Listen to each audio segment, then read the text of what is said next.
l'herbe. Ça, c'est ta part. Sur le sol, là, et la semence, là, et ils font leur travail. C'est toi qui empêches. Donc, vos prières, là, c'est toi qui empêches. Bah, ton cœur est caillouteux. Ton cœur est rempli d'épines. Ton cœur est à côté de la terre. Tu n'as qu'à beau jeûner et prier. Il ne répond pas. C'est la nature de ton cœur qui crée problème.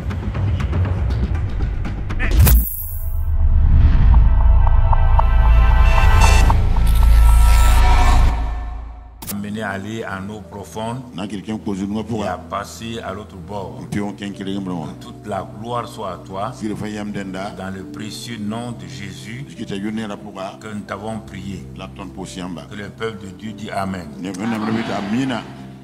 Bon, on va remonter. Asseyez-vous dans sa présence. Nous saluons ce matin dans le précieux nom de Jésus. Nous rendons grâce à votre présence ici, à la délégation des assemblées de Dieu de la région Signoguin, conduite par le pasteur Ouedraogo Benjamin, et accompagné lui-même à des temples Shiloh, Ouedraogo Ousmane et Yamego Ouedraogo Aminata. Nous vous saluons dans le précieux nom de Jésus ce matin. Voilà. Bienvenue au milieu de nous. Après, on va se voir au bureau, donc tranquillement. Et aussi, nous saluons la présence de notre bien-aimé frère Obiang Obamé Verdal, qui vient de l'église de l'Alliance chrétienne du Gabon, que nous connaissons. Donc, le Gabon. Et monsieur et madame Ouedraogo David et Aline venus de Marseille, France. Donc nous vous saluons vraiment pour votre présence ici au milieu de nous. Nous sommes les enfants d'un même père, de la même famille. Et nous rendons grâce à Dieu pour votre présence là. Et c'est pourquoi nous allons simplement rester dans un temps de calme et élever notre voix tout doucement pour dire: chanter Jéhovah est ton nom, mais avec d'autres mots. Père d'amour est ton nom. Père d'amour est ton nom. Ensuite, Père céleste est ton nom. Ensuite, Père de vie est ton nom. Père puissant est ton nom. Père de grâce est ton nom. Jésus a dit, quand on prie, de dire notre Père. Nous avons assez chanté Jéhovah, nous avons chanté Shalom, c'est vrai. Mais comme Jésus nous a dit, quand vous priez, dites Père, notre Père céleste. C'est sur ça que nous allons. Père d'amour est ton nom, tout doucement. Comme nous chantons Jéhovah est ton nom. Restons tranquilles assis et chantons cela dans un esprit d'adoration, dans un esprit vraiment pour chose. Jéhovah est ton nom. Dis Père et tu recommences par Jéhovah. Père d'amour est ton nom. Père d'amour. Père d'amour est ton nom. Encore. Père d'amour est ton nom. Oui. Père d'amour est ton nom. Ce Père d'amour est un puissant guerrier. Dis-lui maintenant. Puissant guerrier.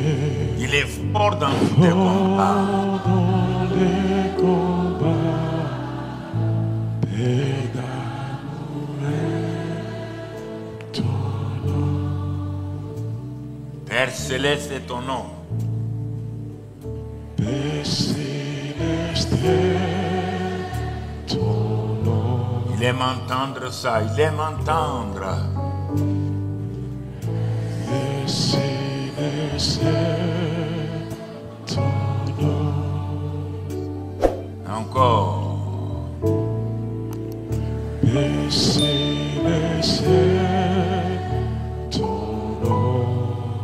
Ah oui, merci Seigneur.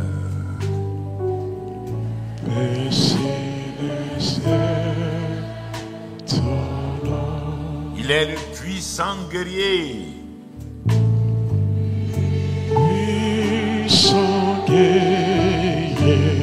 Fort dans les combats.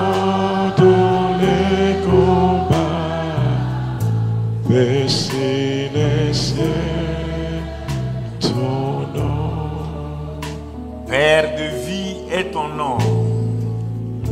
Père de vie est ton nom. Il donne la vie éternelle, la vie abondante. Père de vie est ton nom. Encore, Père de vie est. Père de vie est ton nom. Gloire à toi, Père. Père de vie est ton nom. Malgré tout cela, il est puissant guerrier. Dis-le lui. Puissant guerrier. Fort dans les combats. Père de vie est ton nom. Père de grâce.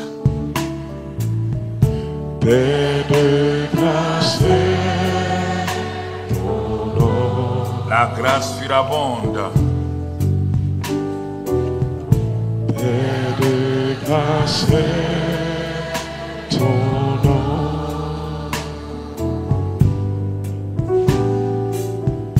Père de grâce est ton nom.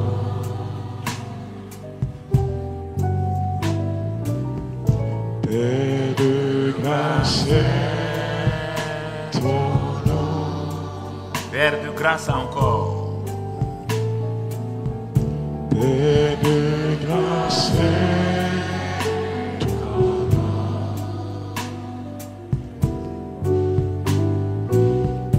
Père de grâce est ton nom.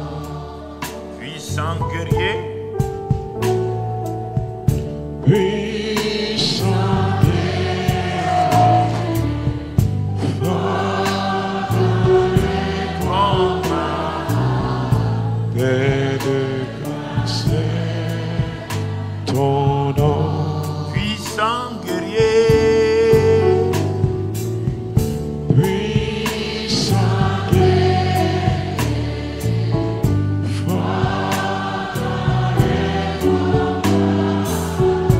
Père de grâce est ton nom. Une dernière fois, puissant, puissant. Puissant guerrier, fort, Père de grâce, Père de grâce est ton nom. Alléluia. Alléluia. Notre Père, c'est d'abord notre Papa. Il faut bien comprendre, ne commence pas par Jéhovah. Jéhovah, c'est pour tout le monde. Adonai, c'est pour tout le monde.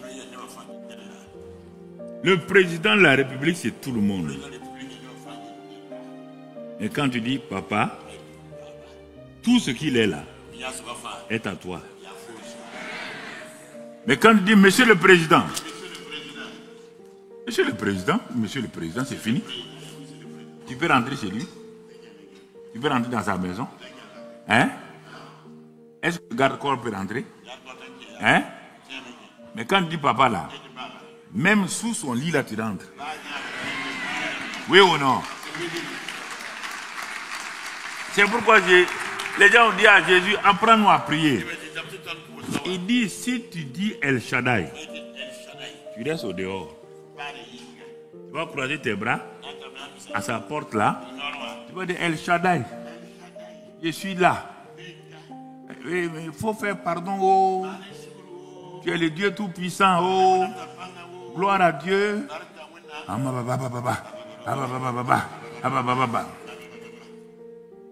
Et s'il est ton père? Papa, papa, papa.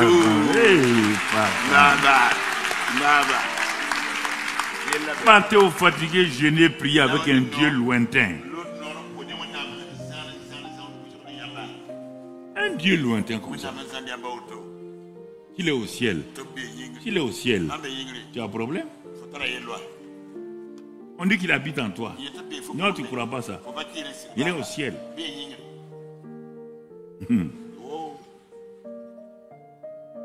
Nous sommes en union avec lui. Par la croix. Il faut étudier la Bible.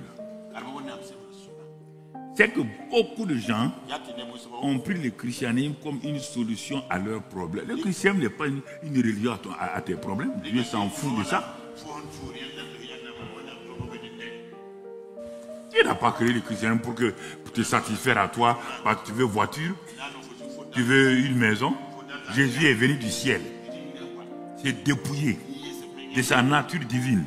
Selon Philippiens 2, devenez un simple homme, devenir péché, pour que toi tu aies voiture, que tu aies étage. Jésus est venu pour ça. C'est que tu es insensé. Tu n'as rien compris dans le christianisme. Alors donc, il a donné voiture à Moïse. Israël a fait combien d'années? 40 ans à pied. Il a donné voiture à Abraham. Ah, tu veux dire qu'il n'y a pas de voiture. Tu croyais que Dieu ne peut pas créer voiture en ce moment? C'est maintenant que Dieu a créé voiture. Il faut que ta mentalité change. C'est pourquoi tu pries là. Il n'y a rien. Rien. Rien. Quand je regarde les gens, je dis, mais ils sont tout le temps là-haut. Quand il y a quelque chose, mon frère, il est en train d'aller jeûner, prier. Dieu a dit, quand il a créé le sol, là, la terre, là, il a dit à la terre, là, tu vas produire une sorte d'arbre selon son espèce. Le sol a dit à Dieu, aide-moi. Hein? Il a dit à l'arbre de carité. Toi, tu vois, Adam va te donner le nom carité. Tant que la terre sera terre, tu vas produire des carités. Chaque année, ce n'est pas le cultivateur qui dit aux carités de produire. Selon les lois agricoles de Dieu, chaque année, le carité se prépare. Va voir tout de suite, là, après février, mars, avril. Va en brousse. Je suis fille de paysan. Tu vas aller voir, le carité, les feuilles vont changer. Et il va produire. Il n'a pas besoin de ta prière. Le carité dit, et puis quand tu mets simplement un grain de maïs dans le sol, Dieu a dit, va lire dans les paraboles du royaume. Et dit que tu dormes haut. Est-ce que tu entends? Que tu dormes haut, que tu ne dormes pas haut, tu n'as qu'à jeûner haut, tu n'as qu'à pleurer haut. Il dit, le grain de maïs là, il va sortir, il va se multiplier comme il veut et il va donner son fruit. Tu as déjà fait pousser ton grain de maïs? Tu as déjà vu comment il pousse? Tu as déjà vu le grain de maïs pousser? Hein? Tu n'as pas vu? Alors pourquoi on te dit maintenant, après avec cette chose naturelle là, Dieu vient à toi. Il dit de même que le grain de maïs là, que tu as sémé là, même quand tu dors, que tu veilles, tu n'as qu'à t'inquiéter. Le grain de maïs là, la terre fait son travail. Ce que la terre veut là, que tu mettes le grain de maïs. Maintenant, il faut veiller sur ton cœur. C'est toi qui dois veiller ton cœur. Ton cœur ne doit pas être à côté de la route. Ton cœur ne doit pas être un cœur pierreux. Ton cœur ne doit pas être un pied rempli d'épines et d'herbes. Ça, c'est ta part. Sinon, le sol là, et la semence là, et ils font leur travail. Mais c'est toi qui empêches. Donc vos prières là, c'est toi qui empêches. Ton cœur est caillouteux. Ton cœur est rempli d'épines. Ton cœur est à côté de la terre. Tu n'as qu'à beau jeûner et prier. Dieu ne répond pas. C'est la nature de ton cœur qui te crée problème. Mais quand tu arrives à planter ça, et que le sol est bon, regarde maintenant le quatrième groupe. On te dit le quatrième groupe là. Je ne sais pas pourquoi les chrétiens, Dieu ne m'aime pas. Tu es dans le quatrième groupe. Le quatrième groupe dit quoi? Maintenant, si tout est net, il n'y a pas d'épines, il n'y a pas d'herbe, il n'y a pas de cailloux, il n'y a pas, tu n'es pas sur des choses. Il dit quand tu sèmes là, l'autre partie du champ là, il y a des endroits, quand tu sèmes un, tu vas récolter 30. Un autre endroit, quand tu sèmes un, tu récoltes 60. Un autre endroit, quand tu sèmes, tu récoltes 100. Comment Dieu va te mentir? Dites-moi ça. Dites-moi. Vous l'accusez là, vous l'accusez. Dites-moi, je vais aller lui dire que les gens là t'accusent là, que tu n'es pas bon, que tu es un Dieu méchant. Dites-moi, je vais lui dire ce matin, je vais lui dire, je n'ai pas peur, je vais lui dire. Il n'a qu'à me répondre. Il ne peut pas me mentir. Il ne peut pas me dire que lui il fait ça et il fait le contraire. Il devient un Dieu menteur. Et je lui dis, je n'ai pas peur. Il n'a qu'à faire ce qu'il veut. Il faut arrêter, hein. Mentir sur Dieu maintenant. Il faut arrêter. Arrêtez. Arrêtez. Toi, tu fais tout pour ne pas mentir à tes enfants. Alors que tu es né dans le mensonge. Et le Dieu qui n'est pas menteur, lui tu le traites de menteur. Vous allez vous entendre? Qu'est-ce que Amos dit? Deux peuvent-ils marcher ensemble? Deux peuvent-ils tenir la main sans être d'accord? Tu n'es pas d'accord avec Dieu. Et tu vas aller prier quelqu'un avec qui tu n'es pas d'accord. Des intellectuels comme ça assis. On fait informatique, ingénieur, droit, police et tout. Vous réfléchissez comme un pied.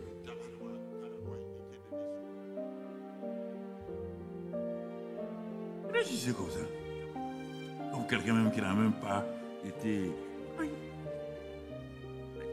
Tu réfléchis comme ça, pourquoi? Parce que j'ai des problèmes. Dieu t'a promis, est-ce qu'on peut résoudre tous les problèmes? Même la médecine là. Quand tu vas arriver avec appendicite, on va, en un clin d'œil, on va résoudre le problème d'appendicite. On va regarder depuis quand et tout. Après, on va programmer l'opération. Et les gens sont pressés. Ah, on est là depuis avant-hier, on n'a même pas regardé ton malade. On ne peut pas regarder ton malade. Attends. Quand tu crois que Dieu est là à ton service, dès que tu arrives, tu fais des bêtises. Tu viens seulement, quelqu'un va poser les mains et tu es guéri. Tu as déjà vu ça. Il y a déjà vu un homme enceinter une femme en 9 jours. Et le 10e jour, l'enfant est né. Non, si tu as un enfant comme ça, amène-le. La salle là va se vider tout de suite.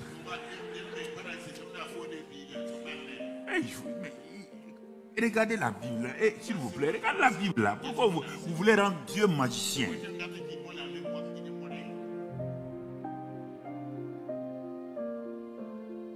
Pourquoi vous voulez rendre magicien?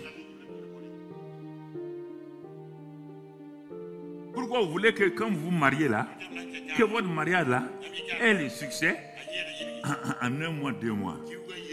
Toi, tu as vécu dans une famille 20 ans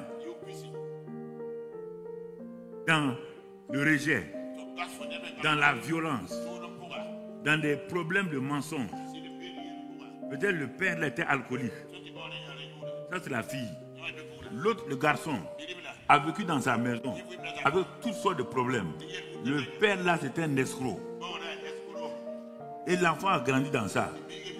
Mère alcoolique, père escroc. Et vous mariez. Et vous voulez, parce que vous avez le Saint-Esprit, qu'en 6 mois, que votre mariage soit heureux, dont tu n'as rien compris. Il y a des principes du mariage. Pourquoi Dieu a parlé de l'amour? Quel amour? Quel amour? Il sait bien. Il sait. que ce que vous avez mis et eu dans vos familles là, ça ne va pas correspondre à un mariage heureux. Il sait. C'est pourquoi il dit maintenant, je déverse dans vos cœurs mon amour. Ah, mais ce qu'on a, c'est quoi? Ce que vous avez là, c'est sentiment. Ce que vous avez là, c'est émotion. Ce que vous avez là a déformé votre caractère. Même pour se parler, c'est un problème. Je viens vous donner l'amour maintenant. Cet amour qui va au-delà. Cet amour qui excuse tout, qui croit tout. Ça, c'est de l'amour surnaturel. Mais la plupart du temps, les jeunes veulent qu'on résout leurs problèmes avec les sentiments et les émotions. Bon, ça ne marche pas. Comme tout le monde insiste sur ça. Tu crois parce que ça, c'est noir, va résoudre le problème d'un cœur qui a été rejeté pendant 30 ans. Tu crois que de 10 pentades vont résoudre le problème d'un enfant qui a vécu sous l'alcoolisme abusé pendant 25 ans. Vous croyez à ce mensonge-là? Ça, c'est le domaine naturel. Il ne contredit aucun message. Non. Pourquoi il a répandu l'amour? Parce que ce que nous appelons amour ne peut pas résoudre notre problème. Même si tu mariais ta fille, là, ta propre fille, là, il y aura bagarre. Ta propre fille, tu te maries. Ta propre petite soeur, là, tu te la maries, là, il y aura bagarre. Ce n'est pas une question de famille, pas une question de tribu ou de nation. C'est une question de cœur. Il faut apprendre ces vérités surnaturelles. Et c'est dans ça même, cette vérité surnaturelle-là, que Dieu dit encore que même ce juste-là, cet homme qui est né de nouveau là, cette femme qui est née de nouveau là, il peut tomber 7 fois. Même dans sa perfection. 2 Corinthiens 5, 21 dit qu'il est devenu la justice de Dieu en Christ. Même dans ça, il peut tomber, mais Dieu sait, Dieu dit qu'il va se relever. Même à 1 minute de ta mort là, toi et ta femme, vous pouvez vous bagarrer et en même temps tu rentres au paradis. Il dit, ah bon, je te bagarre pour venir au paradis. Il dit, ouais. Ah. C'est-à-dire qu'elle a fait ça hier. Il faut bien comprendre la parole de Dieu. Pas laisser que les gens vous imposent des règles et même ils ne font pas et puis ils vont vous imposer des règles. Moi, c'est que je ne comprends pas. Tu ne fais pas. Et tu peux dire à l'autre de faire. Ah, toi, tu ne fais pas. Tu dis à l'autre de faire. Fais, on va voir. C'est pourquoi je viens vous raconter mes témoignages où j'ai failli, où j'ai été faible. C'est pour vous aider.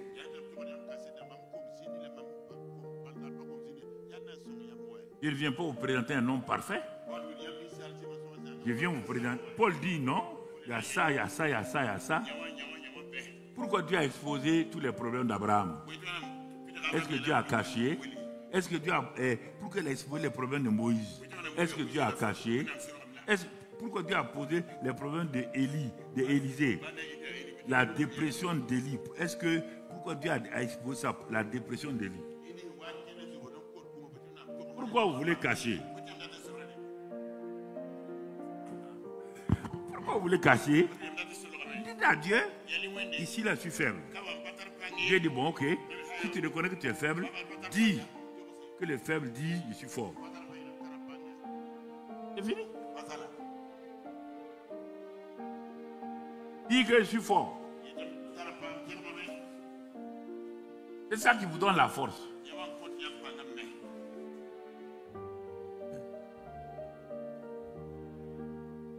Il y a chaque chose, il y a des lois spirituelles. Des lois spirituelles.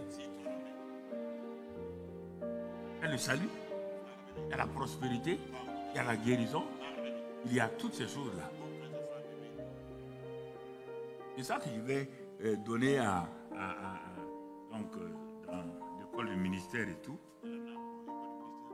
Et ensuite, en février, on va commencer à attaquer un certain nombre de choses pratiques. Cette année, c'est la pratique. Donc, on va s'arrêter, comme on l'a fait l'autre jour, s'arrêter avec les pasteurs, discuter, regarder, pratiquer. Il faut que ça soit une année pratique. Bon.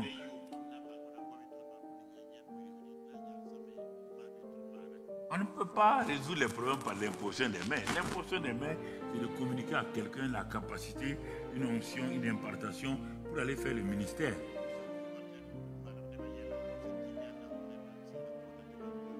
Donc, tu vois, il faut bien, quand je dis ça, il faut bien réfléchir.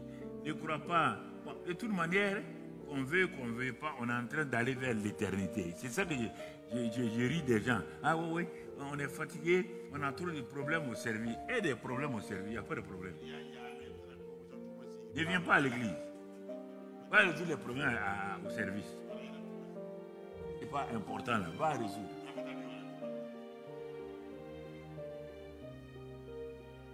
Les derniers temps, j'ai dit, mais pourquoi vous voulez tout le temps, chacun vient me dire, bon, mon papa, j'ai eu un poste ici, il faut prier pour moi. Bon, pourquoi vous voulez tout le temps changer de salaire alors que moi, j'ai laissé mes salaires venir être pasteur? Et la plupart d'entre vous êtes fatigués. Vous ne venez pas à l'église. Mais maintenant, bon, j'avais 800 000, on m'a donné 2 500 000. Et 2 500 000, te donne quoi? Et assis devant moi, ça vous donne quoi? Il y a tes 2 500 000, ça te donne quoi? Dis-moi. Je vois la souffrance que tu as. Et regarde comment on te maltraite. Tu n'as même plus le temps de prier.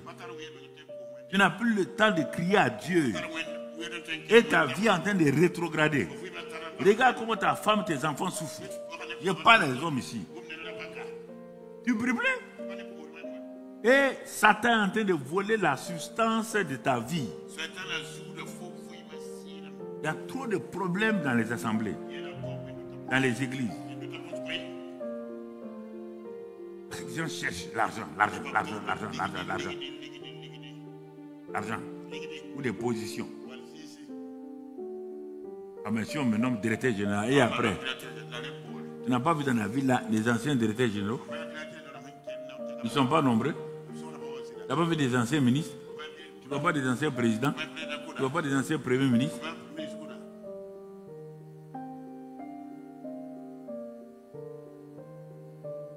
Tu n'as pas vu tout ça? Tu n'as pas vu tout ça?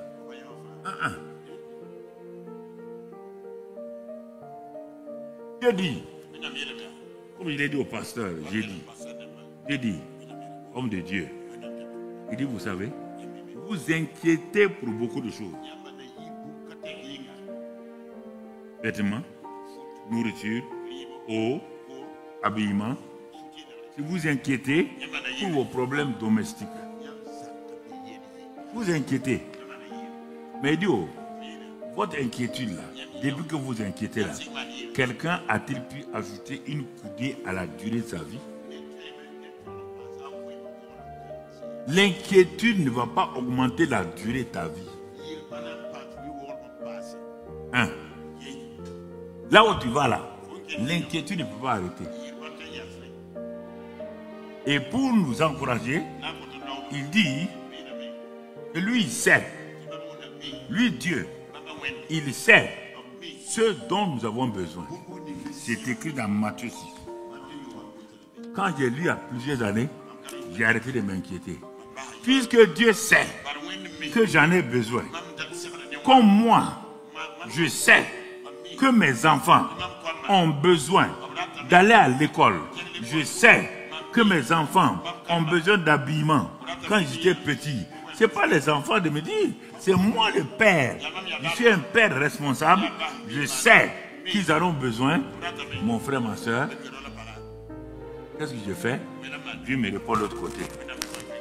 Il me dit maintenant, comme je sais, et si tu sais que je sais, alors ne sois pas comme les païens. Même passage. Car ce sont les païens qui recherchent ça. Donc tu es païen.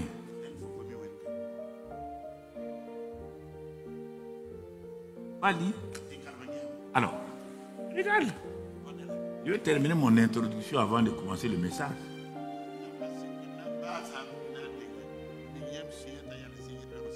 Non, je vous parle sérieusement. Dieu sait. Toi, tu ne dois pas être un païen pour demander à Dieu. Dieu te dit, je t'interdis de me demander à boire, à manger, à te vêtir. C'est le païen qui fait ça. Moi, je sais. Alors, qu'est-ce que tu dois faire alors? C'est la question que tu dois te poser. Ah oui? Lui, il sait. Et il me dit, ne me demande pas. C'est le païen qui demande. Donc, il y a quelque chose qu'il doit faire. Il faut qu'il sache ce qu'il doit faire. Et il répond. C'est là-bas. Il dit, ce que j'ai donné à Adam là, et Ève là, c'est la même erreur. Je leur ai tout donné. Tout. L'ennemi vient leur dire que non, qu'il faut être autonome de Dieu. Que Dieu, son caractère n'est pas bon. Le jour que vous allez découvrir, vous serez comme Dieu même. Alors qu'ils sont déjà Dieu. Dieu leur a dit qu'ils sont semblables à lui. Il n'y a rien. Non. Il veut leur proposer autre chose. Chaque fois, vous laissez Satan venir vous proposer des choses par les gens. Ah non, il faut faire comme ça maintenant. Il y a telle histoire, tu mérites ça, tu mérites ça, tu mérites ça. Et me dit, oh, si tu t'occupes de mon royaume, et c'est ce verset en français là qui vous crée problème. Parce que quand vous le lisez en français, on dit chercher premièrement le royaume des cieux. Comment quelqu'un va chercher le Burkina alors qu'il est burkinabé? Tu es né au Burkina, non? Si on veut te dire cherche le Burkina, ça a un sens pour toi? Hein? Tu es où? Tu vas dire à la personne, je suis où? Tu veux que je cherche le Burkina? Va sur le français, va en grec, aramé, va voir dans ces langues-là où ça a été écrit. On dit, Jésus dit, vous dites que le royaume des cieux est là. Le royaume des cieux est là. Le royaume des cieux est en vous. Il est en vous. Qu'est-ce que vous attendez? C'est de manifester. Dans le sol là. Tout est dans le sol. Qu'est-ce qu'il faut faire? Sème le grain. Quand tu vas semer le grain, le sol va faire son travail. Le sol, les grains vont pousser et tu auras un arbuste. Comment quelqu'un qui est dans quelque endroit on dit de chercher? Et toi, tu vas chercher où? Tu vas chercher quoi? Tu vas chercher quoi? Comment? Avec qui? Avec qui? Non, dis-moi. Tu es tout le temps à la recherche du royaume là. Tu le cherches où? Comment? Avec qui? Qui te l'a donné? Depuis que tu fais ça, tu es frustré. Tu n'as pas de joie. Tu n'as pas de paix. Dieu n'a jamais voulu. Dieu n'a jamais voulu que ses enfants soient dans la famine. Non, jamais. Que ses enfants n'aient pas à manger. Dieu n'a jamais voulu que quelqu'un dorme sans manger. Jamais. Pourquoi les païens vont manger? Les païens vont avoir tout et les enfants de Dieu n'ont rien. Vous aussi, réfléchissez un peu là. Qu'est-ce que vous avez fait à Dieu? Qu'est-ce que tu as fait à Dieu? Dieu laisse tes enfants là 2 jours sans manger. Ils s'en vont voler chez le voisin. Dieu, le Dieu que tu sers là. Et tu peux pleurer. C'est que tu n'as rien compris.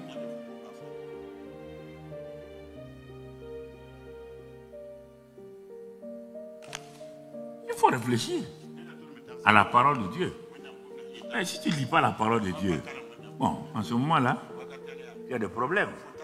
Ne venez pas me dire, tout le temps on va faire. Cette année, on va avancer plus. Il y a beaucoup de choses que par la grâce de Dieu, on va remettre en place. Pour que nous comprenions comment Dieu agit, comment Dieu va de l'avant, pour progresser, aller de l'avant. Et tu vas voir que Dieu va t'aider pour progresser, pour aller de l'avant. Parce que le problème, c'est que vous êtes une génération trop technologique. C'est-à-dire que les machines, les ordinateurs, les téléphones, vous ne vivez que de ça. Mais vous êtes cher. Ça, c'est machine. Comment une machine peut conduire quelqu'un qui est dans la chair? Vous avez un cerveau. C'est le cerveau qui a inventé la machine là. Et vous laissez la machine vous dominer. Je ne comprends pas ça. C'est l'homme qui a créé l'ordinateur. Comment l'ordinateur va être intelligent artificiel? Vous aimez ça, intelligent artificiel. Il va venir dominer l'artificiel. Joue avec lui. Joue avec lui. Mon frère, ma soeur. Telle est mon introduction. On va commencer le message. Le message ce matin s'intitule « Ton niveau de révélation des citoyens du royaume des cieux déterminera ton niveau, c'est ça, ton impact sur la terre. » Laisse le titre là pour qu'il lise bien. Ton niveau de révélation. La révélation que tu as là, de ce que tu es citoyen du royaume des cieux, c'est ça qui va déterminer ton niveau d'impact sur la terre. C'est ça le moi non. Vision céleste, moisson quoi? Ça c'est simplement, je donne les détails. C'est la même chose. Si tu n'as aucune révélation, ou la révélation que tu as, en tant que citoyen du royaume des cieux, si elle n'est pas claire, tu ne peux pas impacter la terre. Tu n'impacteras pas la terre. Tu as l'habitude de faire. Tu as l'habitude de faire. Ils n'ont qu'à entrer dans ta maison. Les jours qui vont te maudire là, tu vas comprendre des enfants qui ne connaissent même pas la Bible. Toi tu pars louer, pour prier, tu pars les prendre ici. Et où tu es dans cette assemblée devant moi. Karia Malialo. C'est honte ça. Va louer des mercenaires. Vous venez prier pour toi. Prier pour ton mari. Toi tu te comportes comme cabri. Et tu veux que ton mari se soumette à ça. Aime ton mari. Soumets-toi à ton mari. C'est pas mieux? Soumets-toi à ton mari.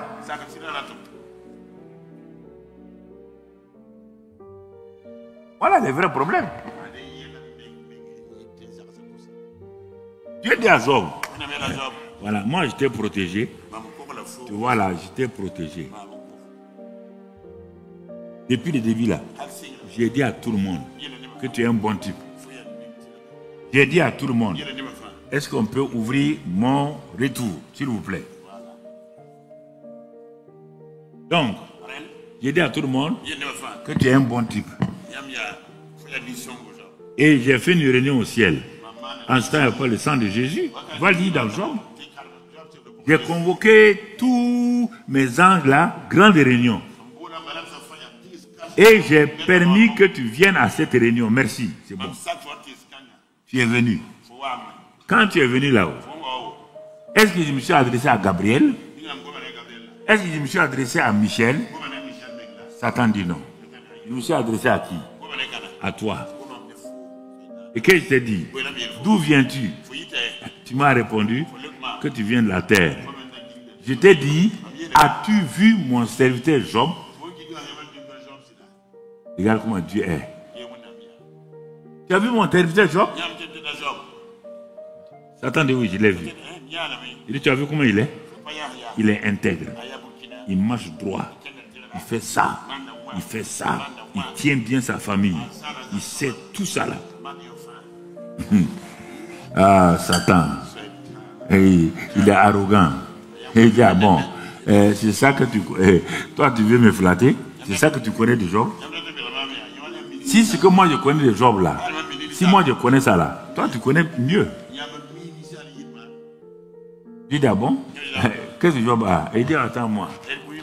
Il dit, tous les hommes là, tous ceux qui disent Alléluia, Alléluia là, je les connais. Leurs fils se trouvent chez moi. Mes démons ont ça. Je connais leur faiblesse. Je connais leur caractère.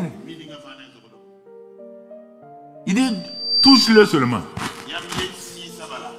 Mais avant de dire ça, d'abord, c'est pas tu le protèges. Tu as tracé autour de lui une haie. Moi, je tourne autour de lui pour l'abattre. Parce qu'il a tellement de problèmes qu'on doit l'abattre. Mais toi, tu l'as entouré. Enlève la haie là. Enlève la haie.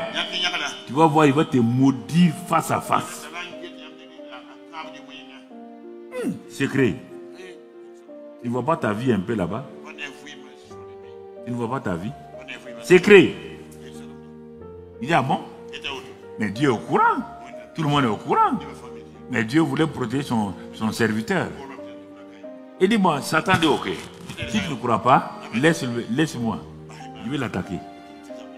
Il s'en va l'attaquer. Il l'attaque. Il l'attaque. La famille de Job s'effondre. Tu entends? Sa famille là s'effondre. À tel point que sa femme vient s'arrêter devant son mari. Il dit, ah bon? Toi, tu tiens encore ici. Mari hypocrite comme ça là. Tu nous as dit que ton Dieu est bon. Regarde ce qu'il a fait. Qui est là encore? Il reste toi et moi. Les enfants sont morts. Tes richesses sont parties. Tes maisons sont parties. Il n'y a plus rien. Il dit, monsieur, maudit Dieu en face et meurt. Un point c'est tout. Laisse-nous avec christianisme, alléluia, gloire à Dieu là. Et parle à votre cœur. Il faut sortir de l'hypocrisie, hein. Ça ne sert à rien. Maudit Dieu et meurt. Je vais vous dire, on maudit Dieu comment me mourir maintenant. On a tout perdu. Je dis, mais ne sois pas une femme insensée. Ah bon? Ah, je suis une femme insensée. Mes enfants sont morts. On a tout perdu. Et regarde, toi tu es assis là. Tu te grattes avec quoi? C'est pas avec des tessons, les peaux, tu es en train de gratter. Tu as un cancer de peau. Tu veux qu'on fasse quoi de Dieu? On n'a plus besoin de lui.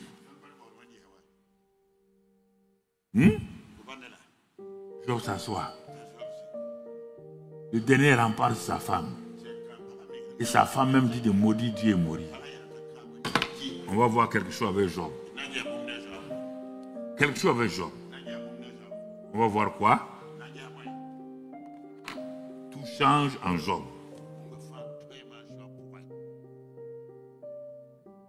Quand les fondements sont ébranlés, que ferait le juste?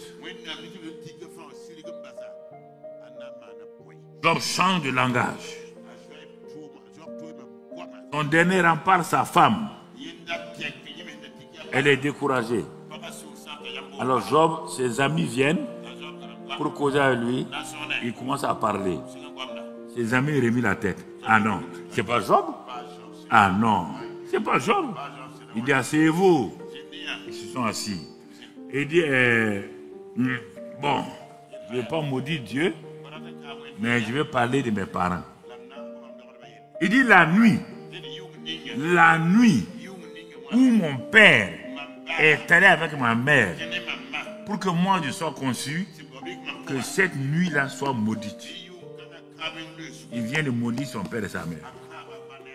Il vous dit, Job, c'est le juste. Vous voyez nos vies?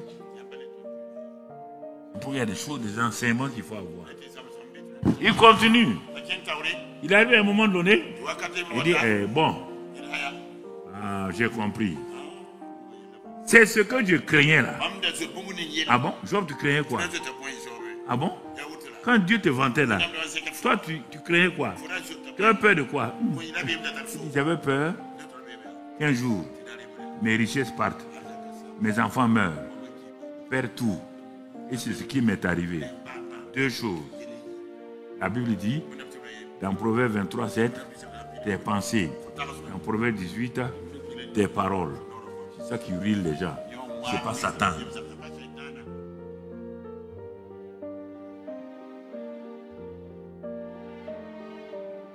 C'est pas Satan. Jusqu'à la fin, quand le jeune homme Élie va venir, on fonde les 4 vieillards. Que lui croyait c'est les cheveux blancs. Mais il voit sur le Saint-Esprit. Dieu se tourne vers Job. Tu as entendu le petit? Tu as entendu le petit parler? Il dit, bon Job, de qui suis le débiteur? S'il y a quelqu'un sur la terre là, que je dois, il n'a qu'à me dire, je vais payer ça. Je ne dois à personne. Il dit, mais ensuite, qui est cet insensé qui parle comme ça là? Il dit, mais quand je créais le caïman, où étais-tu? Quand je mettais le soleil, les étoiles, Job, où étais-tu? Quand j'ai créé les anges, tu étais là? Job dit non. Il a posé des questions. Posé des questions à Job. Après Job s'arrête. J'avais entendu parler de toi. Maintenant mes yeux te voient et je me répands sur la poussière. Vous entendez? Et c'est en ce moment-là que Dieu dit à Job, prie pour tes amis. Ils t'ont accusé faussement. Prie pour tes amis. Il a prié. Qu'est-ce que Dieu fait? Dieu change. Job arrive à son bord. Il a la meilleure famille de l'Orient. Toutes ses richesses sont revenues. Tout est réparti à zéro. Voilà la vie chrétienne. L'homme était riche. Il est devenu pauvre. Misérable. Il s'est repenti. Dieu lui a fait passer à l'autre bord.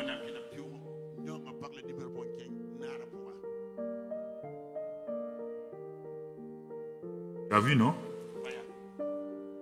Alors, mon ami, quand il vient te parler, il faut m'écouter. Et venez pas vous poser vos problèmes. Il faut voir la parole de Dieu. Appuyez-vous sur la parole de Dieu. Tout ce que vous dites, vous faites là, c'est vrai, mais ce n'est pas arrivé. L'enfant qui passe la surface du carré au CM2, c'est vrai. C'est avec ça qu'il va réussir pour aller en 6e. C'est vrai, mais ce n'est pas arrivé. Si tu le prends de CM2, tu peux le mettre en 3e pour faire algèbre. Il ne va pas réussir. Il n'y a rien de faux. Non, ce que vous faites là, il n'y a rien de faux. Mais ce n'est pas arrivé. Quand je viens, je mets les pieds, assois-toi, mets-toi à l'infinitif. Commence à m'écouter. Je vais te faire avancer.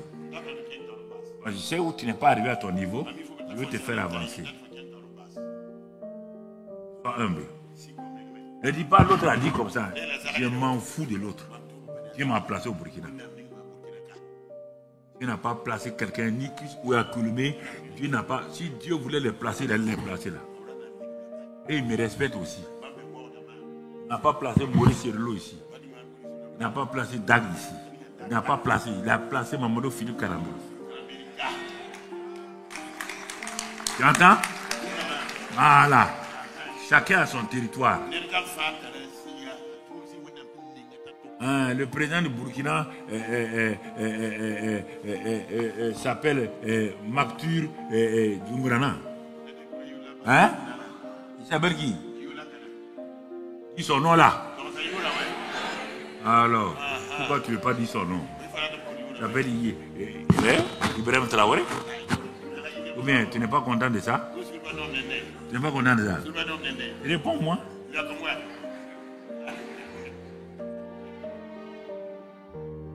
Non, écoutez là, si vous venez ici là, ne venez pas avec vos pensées. Hein. Je démonte vos pensées en pièces détachées. Et puis je les remonte maintenant. Ne te fâche pas, ça ne changera rien. Rien. Tu ne veux même pas me faire changer. Je te dis la vérité. Vous connaîtrez la vérité et la vérité verra quoi? Voilà. Accepte ça, il va avec ça.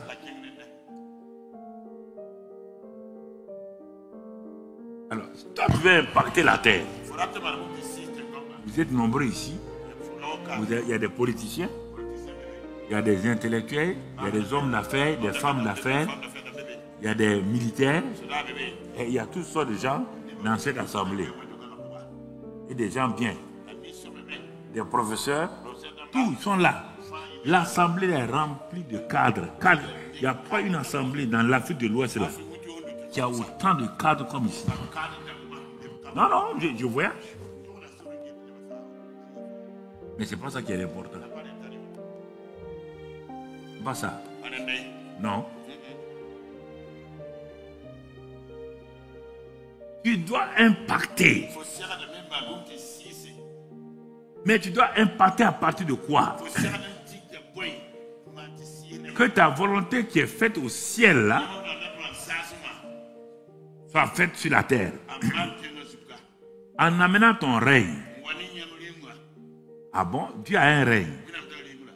C'est ce règne-là qui a été établi, le royaume qui a été établi par Dieu là, d'où tu es né là, qui va impacter la terre.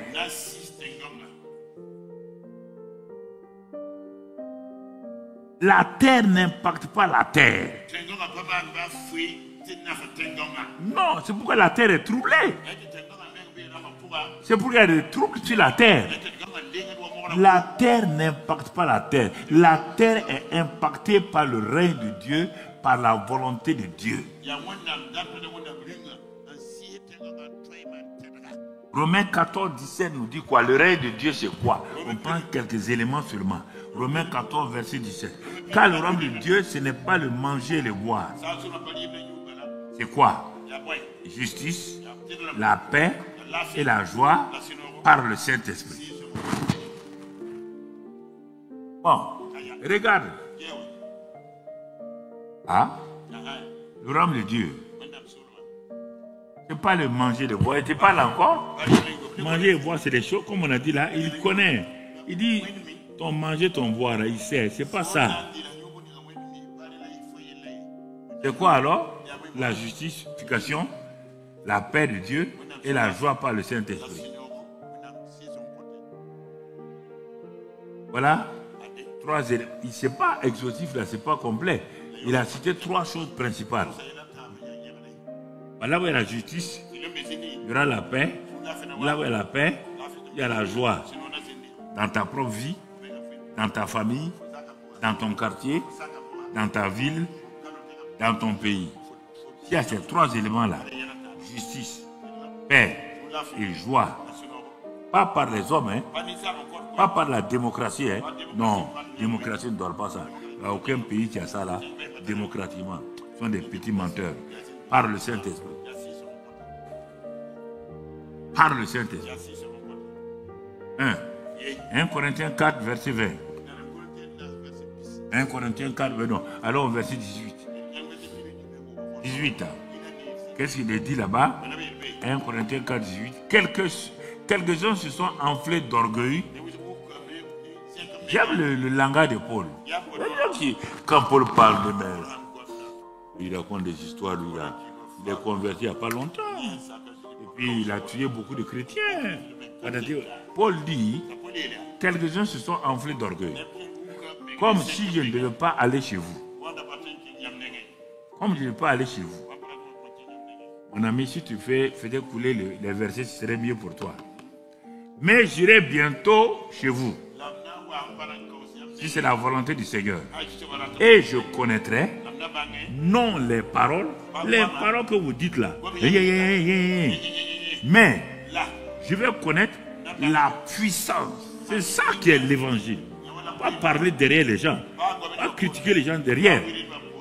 Qui se sont donc la puissance de ceux qui se sont enflés. Je vais voir la puissance de ceux qui se sont enflés. Et car il est sûr de lui-même, le royaume de Dieu ne consiste pas en parole, mais en puissance. Oh, parlez au hasard. Il y a ça, on a fait ça, mais maintenant dans l'église là, il n'y a pas ça, il n'y a pas l'amour. Paul dit, attendez-moi. Attendez-moi. Quand je vais livrer quelqu'un à Satan là, je vais le livrer à Satan et il va comprendre sa douleur. Vous amusez le règne de Dieu?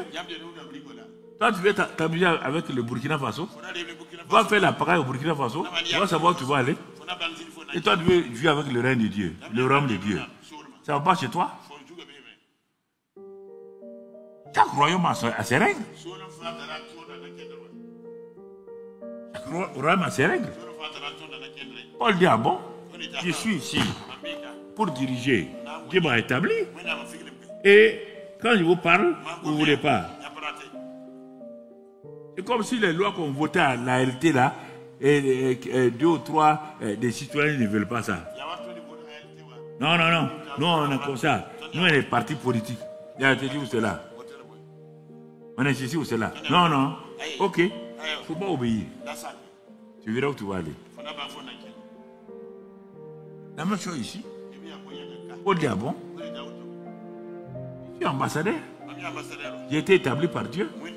J'exerce mon autorité. Si tu ne veux pas, je te livre à Satan. Je te livre à Satan.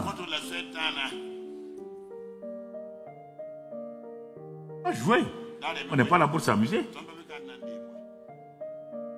Si tu ne veux pas, je te livre à Satan. Tu comprends? 19-20, si tu as pas fini. Que voulez-vous? Il est, ouais, bien. Il est sûr de lui-même. Que voulez-vous? Que j'aille chez vous avec une verge ou avec amour et dans un esprit de douceur. Que voulez-vous? Choisissez. Hein? Ce n'est pas de démocratie ici. Pas de démocratie. Que voulez-vous? Verge, amour ou esprit de douceur? Il parle.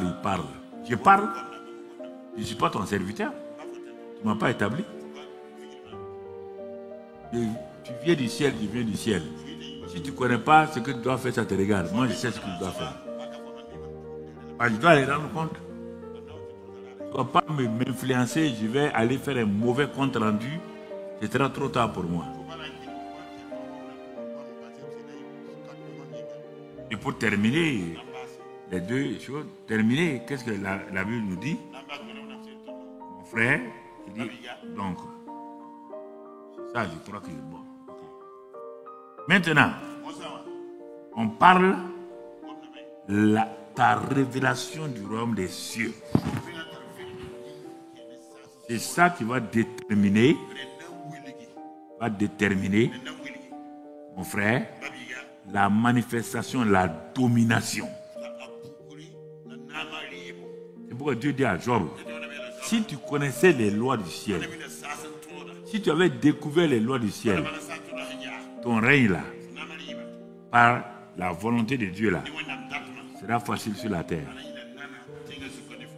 Voyons maintenant, s'il y a des gens qui ont pu vraiment avoir la révélation, ou s'ils n'ont pas eu, prenons quelques personnes pour qu'on puisse aller de l'avant. Il y a un premier groupe que je vais te présenter, composé d'une seule personne. Le groupe 1, je l'ai intitulé comme cela, et il est le groupe de Nicodème, le groupe Nicodémus. On va voir qu'est-ce qu'il a connu du royaume des cieux et qu'est-ce qu'il en a fait sur la terre. Et c'est important que tu écoutes. Pierre, je vais te le résumer, tu le connais à force de prêcher sur Nicodème. Tu le connais. Tu sais qui il est. C'est un pharisien chef des Juifs. On le trouve dans Jean 3, verset 1. Un pharisien chef des Juifs. Donc tu vois, un homme religieux, un homme qui est chef des Juifs, En même temps, il est docteur, parce que Jésus va l'appeler docteur d'Israël, un grand intellectuel, un homme religieux, mais le voilà qui vient vers Jésus. Il vient rencontrer Jésus. Tout le monde dit, ah, docteur Nicodème est en train de venir. C'est étonnant, hein? Et Jésus n'a pas menti. Jésus dit que tu es docteur d'Israël. Donc il est docteur. Et il vient, au lieu d'aller au niveau des doctorats, ceux qui étaient là sont étonnés. Il dit, ah, personne ne peut faire ce que tu fais là. Il n'est pas venu de Dieu.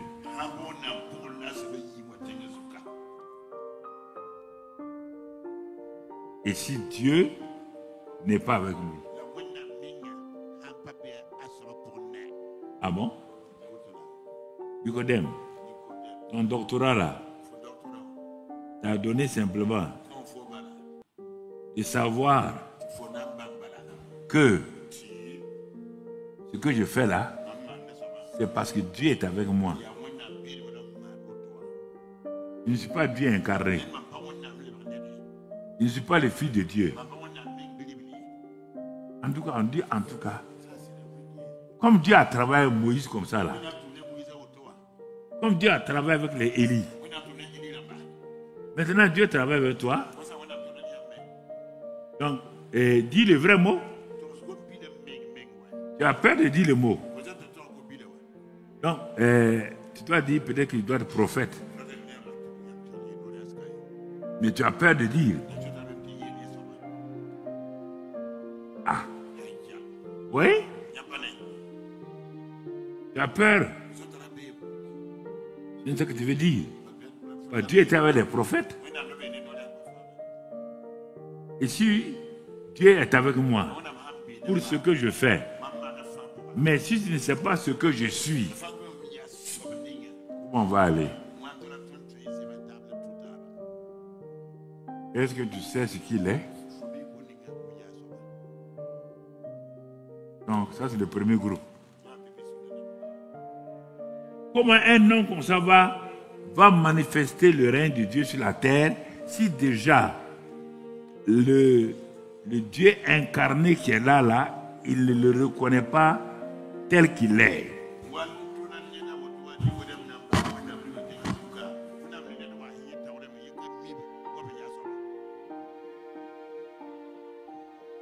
Jésus va lui parler du royaume. Comme il semble ne pas le savoir. Jésus dit, si un homme ne naît d'eau, il ne peut même pas voir le royaume des cieux. Ah bon? Jésus introduit le royaume de Dieu dans la causerie.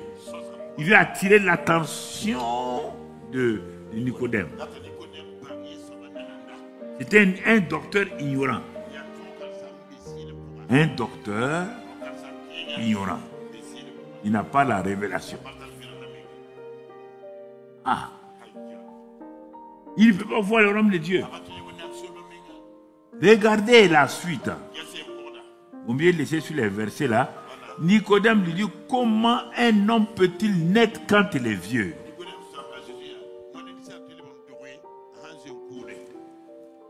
Et là, tu as la télévision, tu es sur les réseaux sociaux.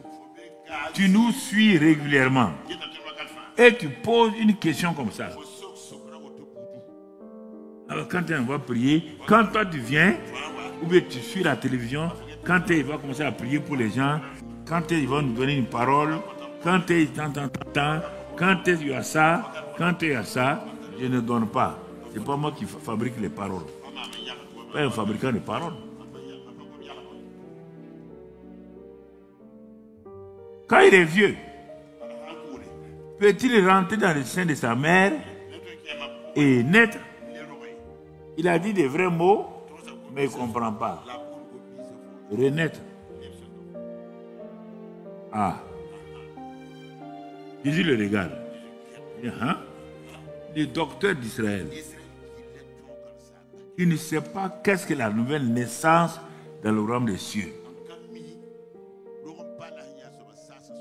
Un prédicateur, j'en ai vu à Koudougou, les missionnaires qui sont venus des États-Unis. Quand j'ai prêché sur la nouvelle naissance, j'ai lancé l'appel. Les missionnaires étaient debout. Il dit non. Il dit c'est pas vous. Et ils m'ont dit non. Je n'étais pas pasteur. Ils m'ont dit monsieur le directeur, c'est bien nous. Donc, vous avez quitté l'Amérique. Venez. Ça est né de nouveau. Oui. Ce soir-là, ils étaient 3. Je les ai amenés. J'étais à Poutiala au Mali. Je prêchais encore là-bas. J'ai prêché. Les missionnaires sont levés au fond. Je leur ai posé la même question. Mais vous êtes venu comment ici? Qu'est-ce qu'on vous a enseigné? Non, de venir aider l'église nationale. Comment vous pouvez aider l'église nationale si vous-même vous n'êtes pas dans l'église nationale? La même chose à Zérékoré en Guinée. Je suis allé là-bas. Quand je prêchais, les missionnaires étaient là. Quand c'est des Suisses. Quand j'ai lancé l'appel, d'abord avant de lancer l'appel, Dieu a commencé à révéler leur vie. À révéler leur vie. Quand il révélait leur vie, il y avait un de nos fils qui est au Mali, il s'appelle Jonathan Traoré. Il était assis à côté des missionnaires là. Il a dit que les missionnaires disaient de baisser la tête. Parce que les missionnaires qui sont au Mali, mais il y avait l'Alliance chrétienne qui faisait sa grande convention des jeunes à Zérékoré en Guinée. Ils m'ont dit de venir enseigner.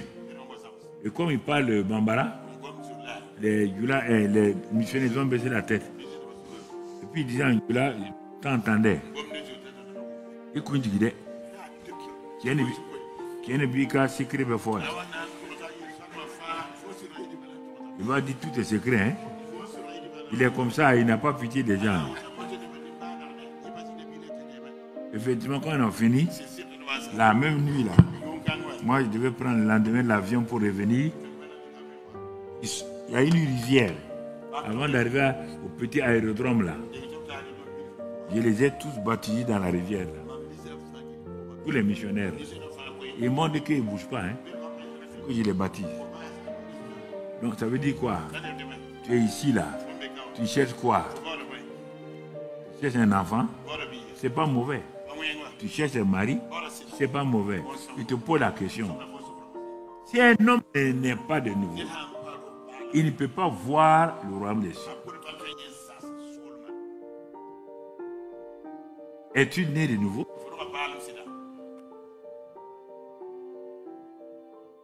La question, es-tu né de nouveau?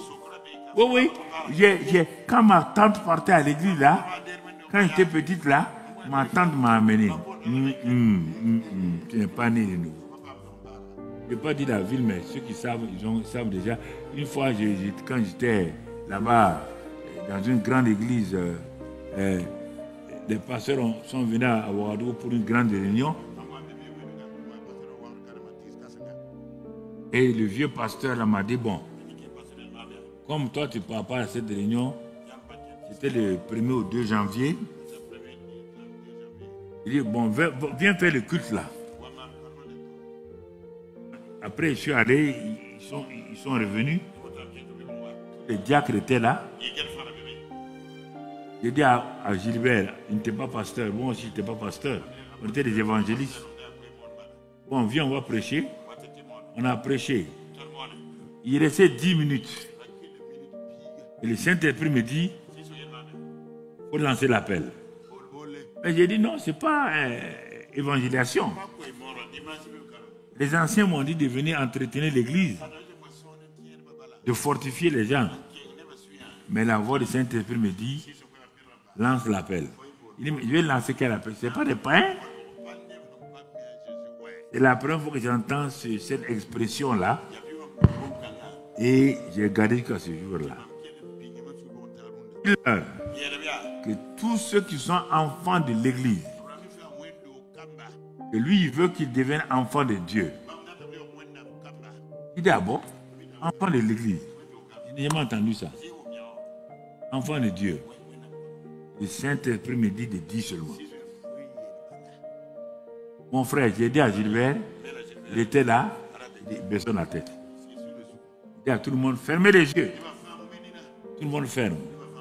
J'ai dit maintenant, tous ceux qui sont enfants de l'église, et Dieu a commencé à m'expliquer, ils sont nés dans l'église, qui connaissent les chants de l'église, qui connaissent les prédications des pasteurs, qui connaissent tous les défauts des pasteurs, mais ils n'ont jamais fait une rencontre avec Jésus-Christ. D'avancer, de venir devant. En ce temps, moi, j'ai baissé la tête. J'ai cru qu'il y aurait 2 ou 3 personnes. Ça a duré. Puis j'ai ouvert les yeux. Quand je vois, la chorale était vide. Ceux qui étaient là, les jeunes là, et tous étaient devant. Il y a un papa là, il est décédé maintenant. Il a commencé à dire au diacre là, je vous ai dit, ils ne sont pas convertis. Nos enfants là, ils ne sont pas convertis. Paris.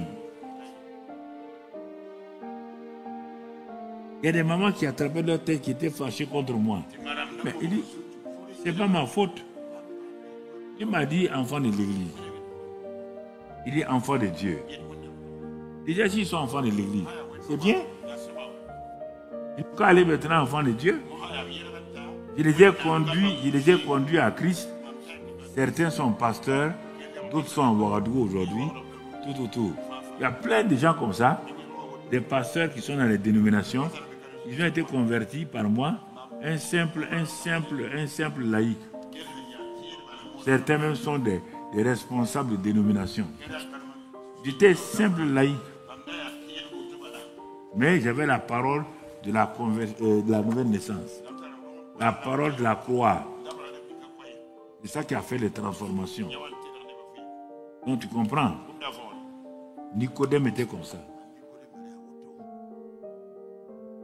Jésus lui dit, si tu n'es pas d'eau et d'esprit, tu ne peux pas entrer dans le royaume. Comment quelqu'un qui n'est pas entré dans le royaume peut donc toucher la terre, changer le peuple? Jamais.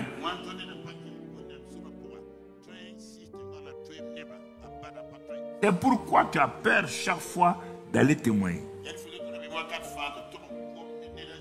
C'est pourquoi tu es complexé. C'est pourquoi tu veux faire croire que toi tu es quelqu'un et tu n'amènes pas les gens à Christ. Et tu amènes les gens dans le bâtiment d'église. Tu n'as aucune récompense. Jésus a dit, allez faire de toutes les nations des disciples. Il n'a pas dit d'aller les amener dans les bâtiments d'église.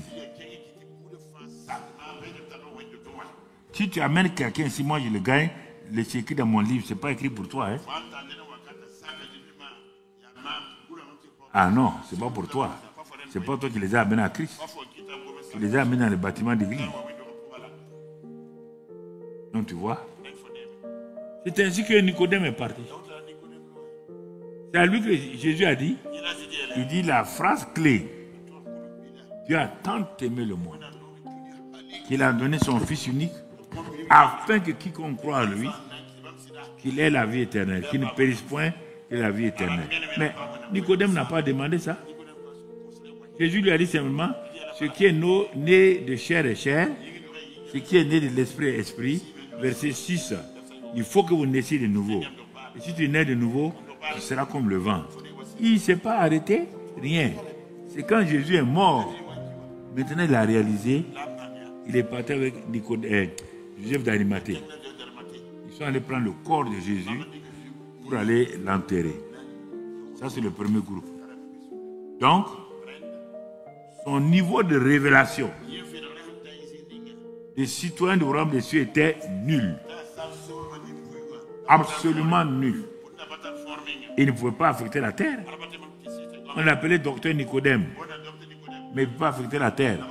Quel est le nom qu'on te donne? Tu t'es donné des prénoms, tu t'es donné des surnoms, tu as fait tout, mais est-ce que tu es en réalité, aujourd'hui, si tu dois rencontrer Dieu, tu peux le rencontrer? Peut-être tu es diacre, hein? Peut-être tu es ancien, hein? Je ne sais pas. Tu peux être évangéliste. Mais c'est ça. Tu es en France, dans une ville où il y a une radio, il y avait une radio chrétienne. Moi, présenté un monsieur, oh, c'est l'animateur de la radio. Vraiment, il fait du bon travail. Il fait ceci ou cela. J'étais avec monsieur Chevalier. Donc, on est parti là-bas. Bon, j'ai dit, c'est très bien. Donc, tu vas enregistrer. Il dit, oui, donc il est là. J'ai commencé à prêcher. À prêcher. À prêcher. À un moment donné, ma prédication a changé. J'ai fait une parenthèse sur la nouvelle naissance et comment on devient chrétien et tout. Au moment où je faisais ça, je prêchais que je vois notre animateur principal qui est au fond là-bas, qui vient devant. Je dis, mais il y a quoi? Je croyais qu'il venait pour arranger des choses. Non, devant tout le monde. Il dit que lui, il était jeune dans son église. Il a entendu les gens prêcher, mais en réalité, il n'a jamais pris une décision pour devenir chrétien né de nouveau. Mais ça le dérangeait, mais il ne peut pas dire à quelqu'un. Quand il veut parler, on dit non. Non, toi tu es bon, tu es gentil. Mais ce n'est pas gentillesse. Mais as-tu cru en Christ? As-tu reçu Jésus comme sauveur et Seigneur? As-tu cru dans ton cœur, comme Romains 10 le dit, confesser de ta bouche? Ou bien tu es né dans une famille chrétienne, quand les parents priaient, tu priais, mais tu n'as jamais été né de nouveau. Jamais. C'est le premier groupe.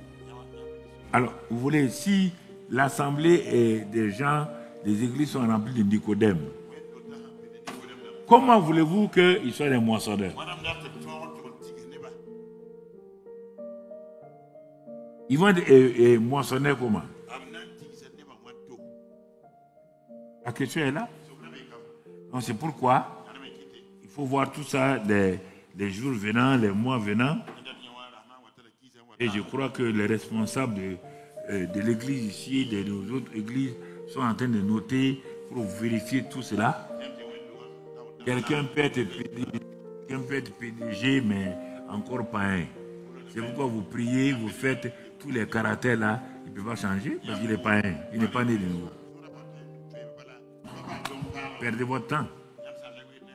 Quelqu'un peut être dans l'assemblée, il est diacre, il n'est jamais né de nouveau. Perdez votre temps. Quelqu'un peut être évangéliste, il n'est pas né de nouveau. Perdez votre temps. Quelqu'un peut être technicien. Tout ça là. Il faut vérifier tout ça. Et les diacres, vos différents secrétariats permanents, de quoi là, tout ça là. Nous sommes dans l'arrêt, on travaille. Hein? On veut que tout soit clair. Chacun connaisse sa situation, sa position, son identité. Deuxième groupe. Donc après le groupe de Nicodème, et sûrement il s'est converti plus tard, puisqu'on le voit prenant le corps de Jésus. Il n'a pas eu honte. Groupe 2, Matthieu 3, versets 1 à 12. C'est le groupe d'un grand homme. On avait un docteur, on va voir un prophète appelé Jean-Baptiste. Écoute là encore. Nicodème ne connaissait pas le royaume. Regardons Jean-Baptiste. En ce temps-là, parut Jean-Baptiste prêchant dans le désert de Judée. Il disait, répentez-vous car le royaume des cieux est proche. Jean est celui qui avait été annoncé par Ésaïe, le prophète, lorsqu'il dit, c'est ici la voix de celui qui crie dans le désert. Préparez le chemin du Seigneur, aplanissez les sentiers. Jean avait un vêtement de poil de chameau. Bon, son habillement, il se nourrissait de sauterelles, etc., etc. On saute, on va. Les habitants de Jérusalem, de toute la Judée et de tout le pays des environnants du Jourdain se rendaient auprès de lui et confessant leurs péchés, ils se faisaient baptiser par lui dans le fleuve du Jourdain. Mais voyant venir à son baptême beaucoup de pharisiens et de sadducéens, il leur dit, race de vipères, qui vous a donc la colère à venir? Produisez donc du fruit digne de la repentance. Et ne prétendez-vous pas dire en vous-même, nous avons Abraham pour père. Je vous déclare que de ces pierres-ci, là, Dieu peut susciter des enfants à Abraham. Déjà, la cognée est mise à la... Tout arbre qui ne produit pas de bons fruits sera coupé et jeté au feu. Moi, je vous baptise d'eau pour vous amener à la repentance. Mais celui qui vient après moi est plus puissant que moi. Et je ne suis pas digne de porter ses souliers. Lui, il vous baptisera de feu et de Saint-Esprit de feu. Il a son vent à la main. Il nettoiera son air et il amassera son blé dans le grenier. Mais il brûlera la paille dans un feu qui ne s'éteint point. Ah. Deuxième groupe s'appelle Jean-Baptiste. Regardons par rapport au royaume là. Qu'est-ce qu'il lui a fait? Lui, il est plus avancé que Nicodème. C'est un prédicateur émouvant. Et quand on le présente, dans Matthieu 11, on dit que de tous ceux qui sont nés de femmes, il est le plus grand. Il n'y a pas quelqu'un qui a été plus grand que Jean-Baptiste, sauf Jésus et Adam. Adam n'est pas né de femme. Jésus est né de femme, mais Jean-Baptiste ne peut pas se comparer à deux personnes. Donc, sur la terre, Jean-Baptiste est troisième. Tu comprends? Il est troisième. Personne n'est comme lui. Ceux qui sont nés de femmes. Luc 1, verset 17. Luc 1, verset 17. Il marchera devant Dieu avec l'esprit et la puissance d'Élie. On parle de Jean-Baptiste. Pour amener les cœurs des pères vers les enfants et les rebelles à la sagesse des justes, afin de préparer au Seigneur un peuple bien disposé. Donc tu vois ici, allons dans Jean 10, verset 41. Jean 10, verset 41. Nous sommes en train, beaucoup de gens vinrent à Jean-Baptiste et il disait, Jean n'a fait, beaucoup de gens venaient à Jésus et les gens disaient, Jean n'a fait aucun miracle. Mais tout ce que Jean a dit de cet homme était vrai. Les gens parlaient de Jésus. Donc ensuite, verset 41, on saute, on va aller à Jean 1, verset 6 et 8. De qui on parle toujours. Donc, il y a un homme envoyé de Dieu, son nom était Jean. Il vient pour servir de témoin, pour rendre témoignage à la lumière afin que tous crussent par lui. Il n'était pas la lumière, mais il parut pour rendre témoignage à la lumière. Et c'est ça. Ensuite, on saute dans Jean 5, 35. Jean était la lampe qui brûle et qui luit. Et vous avez voulu vous réjouir une heure à sa lumière. Donc, vous voyez, frère, on nous présente Jean. On nous présente Jean. Ah, il est prophète. Sa naissance a été annoncée par Gabriel. Et vraiment formidable. Mais retournons à Matthieu 11, verset 11 et retournons là-bas, Matthieu 11. Et regardons quelque chose par rapport au règne. Je vous le dis en vérité, parmi ceux qui sont nés de femmes, il n'en a point paru de plus grand que Jean-Baptiste. Regardons par rapport au royaume maintenant. Cependant, j'ai sauté ça exprès, cependant, le plus petit dans le royaume des cieux est plus grand que lui. Écoutez, quand Dieu parle, il vaut mieux écouter. Jésus dit, concernant Jean-Baptiste, c'est mon précurseur, c'est lui qui doit m'annoncer. Et c'est ça que Jean-Baptiste a fait en disant, voici l'agneau de Dieu qui donc ôte les péchés et il bâtit du Saint-Esprit et de feu.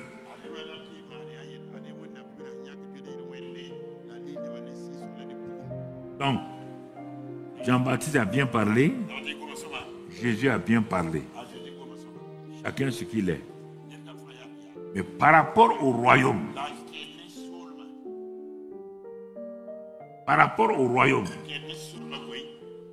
quelle est l'identité, quelle est la position de Jean-Baptiste? En matière de prédication, il est éloquent, il est émouvant. En matière de conviction de péché, quand il prêchait, les gens rampaient, les gens couraient, venaient pour recevoir le baptême de repentance, le baptême de changement de pensée. Vous entendez? Mais quelque chose manquait à cet homme. Et c'est Jésus qui parle. Tu ne peux pas dire autre chose. Jésus dit concernant Jean-Baptiste, il est à la frontière du royaume. Il n'est pas entré. À cause de ça, son message peut sauver quelqu'un. Son message ne peut pas donner la vie éternelle. Et ce n'est pas fini. Le plus petit qui est né dans le royaume est plus grand que Jean-Baptiste. Les gens ont dit, ah non. Ce prophète-là, oui. Ce grand homme-là, oui. Tout le monde parle de lui. Oui. Pourquoi? Parce qu'il n'est pas né dans le royaume. Quand on est dans le royaume, il y aura des choses qu'on va voir tout à l'heure. Je vais réserver pour le troisième groupe. Et tu vas comprendre. N'étant pas né dans le royaume, il n'avait pas la capacité de faire ce qu'on fait dans le royaume.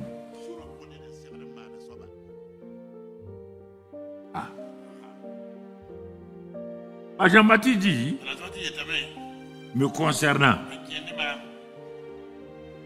je ne suis pas le prophète Élie. Ils sont venus lui poser la question. Je ne suis pas le prophète Élie. Je suis le précurseur de Jésus. Celui qui annonce la venue de Jésus. Et moi, je baptise d'eau. Je baptise d'eau. Ça, c'est ma tâche. Mais il y a quelqu'un qui va venir. Lui va baptiser du Saint-Esprit de feu. C'est le feu là qui fait le travail là. Les gens disent, mais tu n'es pas Élie. Tu n'es pas le Messie. Qu'est-ce que tu fais? Il dit non, je suis la voix. La voix qui annonce qu'il est en train de venir. Et d'abord, il est au milieu de nous. Il est déjà là. Comment tu le sais? L'autre jour, on m'a vu au Jourdain. Je dis oui. Quand j'ai baptisé les gens, vous n'avez pas vu un moment donné, je me suis arrêté. Je dis, on a vu ça. On a vu des gens autour de toi. Celui qui doit baptiser le Saint-Esprit de feu là, il est là. Quand je le baptisé d'eau là, le ciel s'est ouvert parce qu'il a prié. Et moi j'ai vu le Saint-Esprit descendre sous la forme d'une colombe qui est venue s'arrêter sur lui. Avant qu'il ne rentre là, le Saint-Esprit s'est arrêté.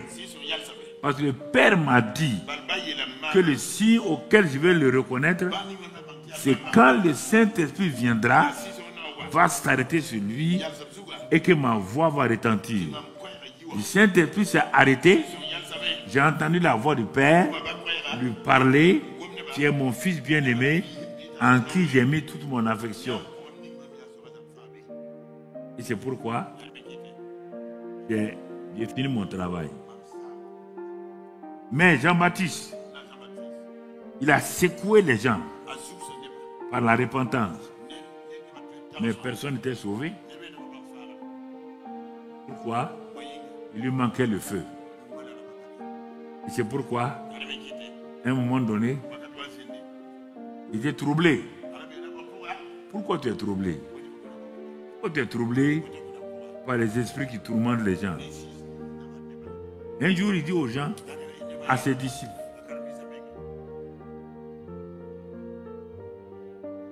allez-y demander où. C'est lui que j'ai baptisé là-haut.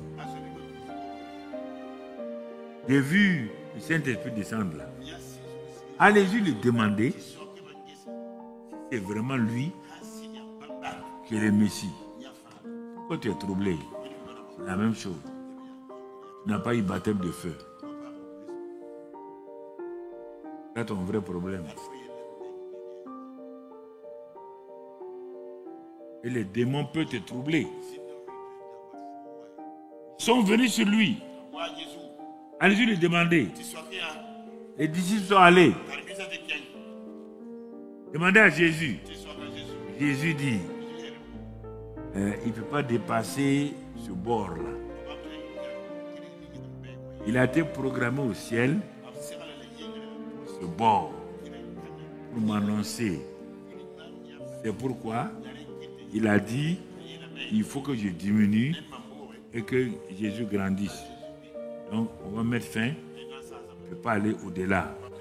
Mais allez-y lui dire, pour le réconforter, regardez, les disciples étaient là, de Jean-Baptiste.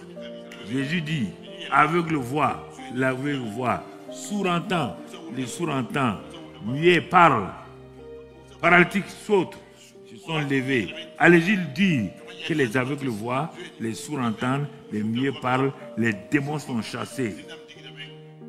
Allez-y le voir. C'est ça qui lui a manqué. Je te pose la question. Quel est le baptême de feu? Tu l'as eu où?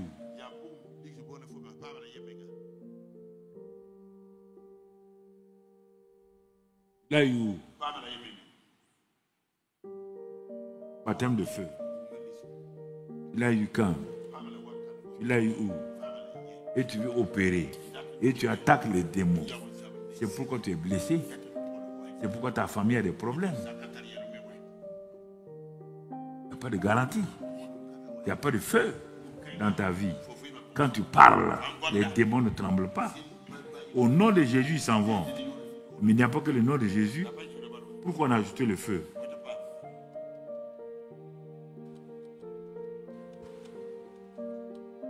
C'est ça qu'il fait. Deuxième groupe, il n'a pas pu. Il est resté en Israël. Les gens se sont repentis. Mais dans le royaume des cieux, il n'y a aucun disciple de Jésus, de Jean-Baptiste. Aucun. Il est parti des mains vides comme ça. Aucun disciple de Jean-Baptiste. Tu vas partir sans disciple de Jean-Baptiste. Sans disciple. Quand tu vas quitter la terre, sans disciple de Jésus, tu n'as gagné personne. Et tu te vantes que tu t'es aidé de t'ébéir. Tu te vantes qu'en 2025, il y a eu l'année de conquérant moissonneur. Tu as moissonné quoi? Non, personne. Et tu dis que tu étais là. Jean-Baptiste. Tu ne peux pas t'arrêter. Tu ne peux pas t'engager cette année-là. Tu vas prendre la décision. Ou bien tu vas continuer à vouloir venir seulement chercher des bénédictions, chercher des guérisons, chercher ceci ou cela. Je préfère que quelqu'un, après ce message, n'avait pas dit il faut prier ici, il faut prier là. Quand je donne un message, mon ami, il faut t'asseoir sur le message du temps. Ne cherche pas à ajouter autre chose. Toutes les bénédictions que tu vas donner aux gens là, ça ne va pas les servir. Laisse-les, encourage-les. Si tu as une cellule, tu vois qu'il n'y a pas ça là, tu vas t'asseoir avec ton groupe de cellules là. Si tu es dans l'évangélisation, un département, et que tu vois qu'il n'y a pas ça, si tu es dans, je ne sais pas, asseyez-vous, regardez, vous pouvez pratiquer ça là. Vous êtes dans les 40 jours de prière, c'est vrai. Mais j'ai dit, il est bon que chacun ait un registre. Tous les départements, un grand registre. Cartonné. Cette année-là, vous noterez tout. Quand je parle là, notez. Il y a un secrétariat qui va dire, le pasteur a dit ça, ça, ça, ça. On va noter. On va faire ça. On va prier ici. On va faire ça. Cette année-là, c'est une année où les choses peuvent changer d'un seul coup. Je peux venir arrêter la réunion, vous dire à vous tous d'aller en ville, aller évangéliser. Sans demander votre avis. Si tu ne veux pas, je fais ça 2 ou 3 fois, tu ne pars pas. Tu ne reviens plus dans cette église-là.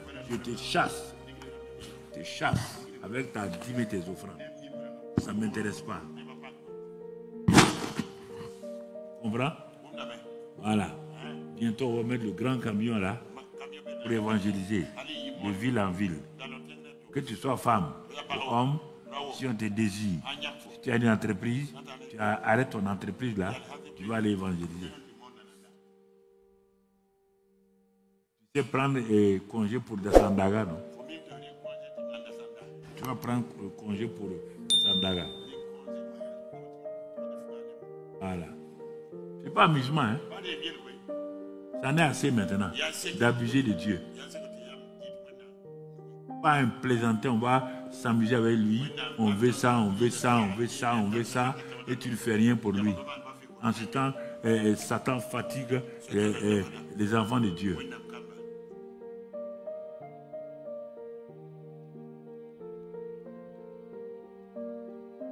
Et pourquoi je vais doucement?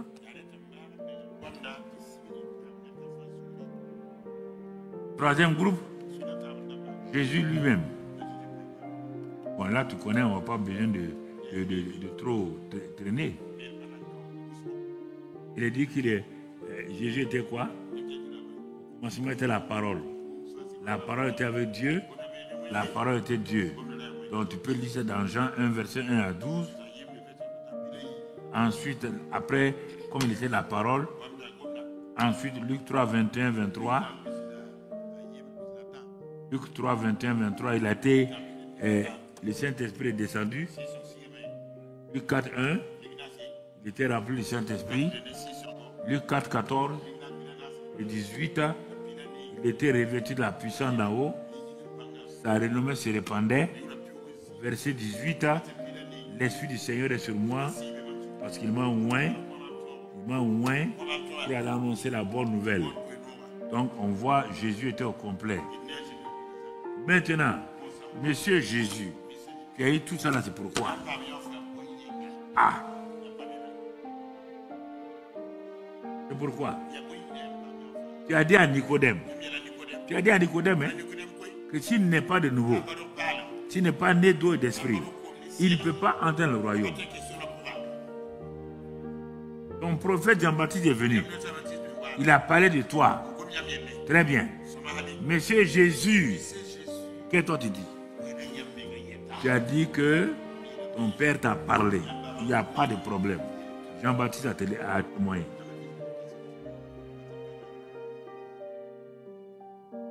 Satan a témoigné. Il t'a vu rempli du Saint-Esprit. Le Saint-Esprit t'a béni dans le désert. Satan était là-bas. Il est venu te tenter là-bas. Deuxième témoignage. Premier, Jean-Baptiste. Deuxième, Satan lui-même. Et tu l'as vaincu par la parole. Ça, c'est bien. Tu es venu pourquoi? Pour nous parler un peu. Tu as dit à Nicodème, s'il n'est pas né, tu as raison. Tu as dit que Jean-Baptiste, par rapport au royaume, il est plus petit. Tu as raison. Et toi-même, tu as fait quoi? Voilà la question. Il ne faut pas tourner. Tu es là pourquoi? Ah, tu es là pourquoi? Et toi, tu veux jouer avec ça? Jésus doit dire ce qu'il est venu pour faire. Et toi, tu veux t'asseoir ici. Et toi, tu es venu faire quoi à l'église? Tu es quoi à l'église? Tu es quoi? Matthieu 4, verset 12. Matthieu 4, verset 12. Jésus, ayant appris que Jean avait été livré, se retira dans la Galilée. Ensuite, il quitta Nazareth et vint demeurer à Capernaum, situé près de la mer, dans le territoire de Zabulon et de Nephtali, afin que s'accomplisse ce qui avait été annoncé par Ésaïe le prophète. Le peuple de Zabulon et de Nephtali, de la contrée voisine de la mer, du pays au-delà du Jourdain et de la Galilée des païens, des gentils, ce peuple assis dans les ténèbres a vu une grande lumière, et sur ceux qui étaient assis dans la région de l'ombre de la mort et l'ombre de la mort, la lumière s'est levée. Ah, non, laisse ça. La lumière s'est levée. Tout ça, des mouvements, des affectations, champs de territoire. Il va là, il va là, il va là. Qu'est-ce qui se prépare? Quel est cet événement-là? Pourquoi il bouge comme ça? Pourquoi il quitte là? Pourquoi il quitte sa ville où il a été élevé? Pourquoi il va à Capernaum? On dit la chose des gentils, la Galilée des Antilles. Donc il y a la Galilée des païens, il y a la Galilée des Juifs. Mais pourquoi tout ça? Quelque chose est en train de se passer. Quelque chose est en train d'être mis en place. L'année 2025, Dieu met son programme en place.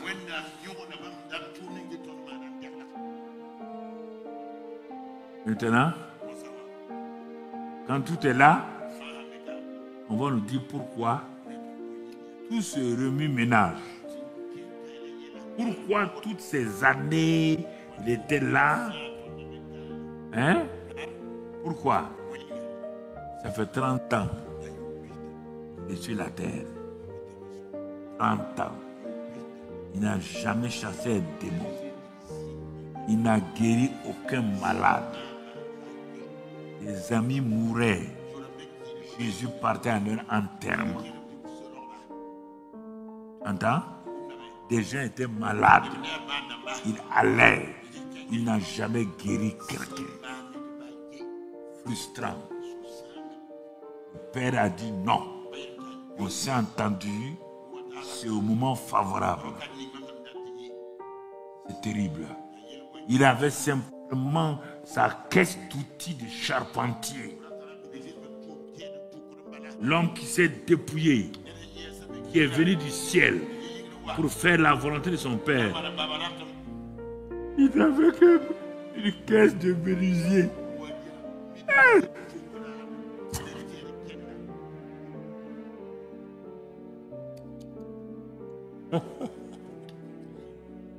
Caisse de menuisier. Gabriel regarde. Il dit Michel, tu es sûr que c'est lui? Il dit c'est bien lui. Qu'est-ce qu'il fait? Il est en train de réparer la maison de telle personne.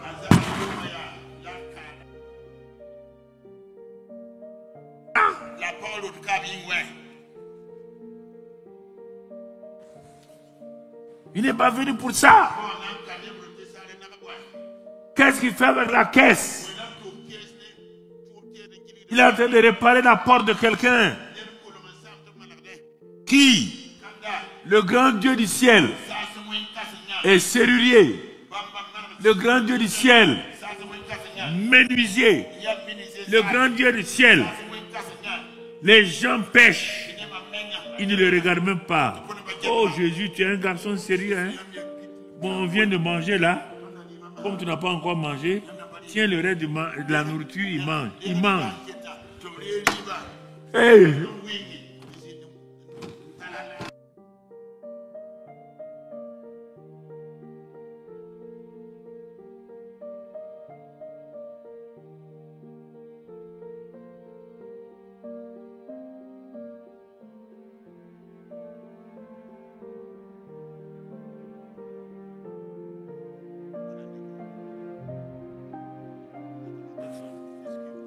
On veut voiture. Le monde meurt. Hein? Regarde-le. Dès que le Saint-Esprit est venu et il sait qu'il est pour le royaume, en 3 ans, 3 ans, il a remplacé les 30 ans. 3 ans, il a rattrapé. Qu'est-ce que tu fais? Tu es chrétien, tu fais quoi? Tu chantes, c'est bien. Où sont les âmes? Où sont les âmes? Pasteurs, évangélistes, choristes, techniciens, caméramans, vous qui êtes sur les réseaux sociaux, vous pouvez dire ce que vous voulez. Moi, ça ne m'intéresse pas. On dit Jésus s'est arrêté, il a pleuré sur Jérusalem. Il a pleuré sur Jérusalem. Il dit Jérusalem, Jérusalem. J'étais venu pour ça, mais vous n'avez pas voulu. Je l'ai passé par la souffrance. Donc vous voyez là. Et envoie-moi le verset que j'ai dû retenir, le verset là. Envoie-moi ça.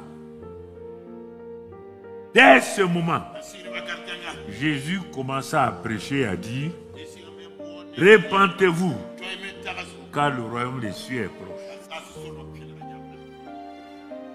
Pourquoi? Il va se révéler comme le roi des rois. Le royaume des cieux est là, on dit en français proche, mais ça veut dire qu'il est là, il est au milieu de vous.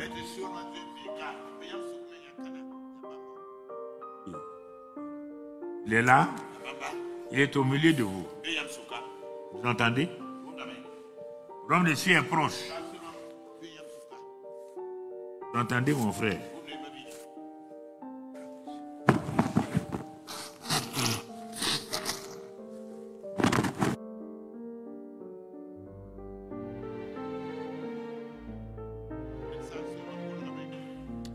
voyez ce qu'il a. Vous voyez ça? Et mon ami, il a commencé. Si on dit la suite, quand il a vu ça, je peux. On va sauter, aller au verset 17. Voilà, c'est ça. Bon, on va sauter ceci là. Allons au verset 17. Peut-être ça peut nous aider. Non, c'est ça. C'est bon. J'ai noté 23. Va au verset 23. Jésus parcourait toute la Galilée enseignant dans les synagogues. Tout son vocabulaire a changé. Prêchant la bonne nouvelle du royaume. Et guérissant toute maladie et toute infirmité parmi le peuple. Sa renommée. Ah bon? Il a loué Impact TV, hein? Il a fait pour moi. Sa renommée s'est répandue dans toute la Syrie et on lui amenait des marchés pour les toits. C'est ça, hein? On lui a amené ça.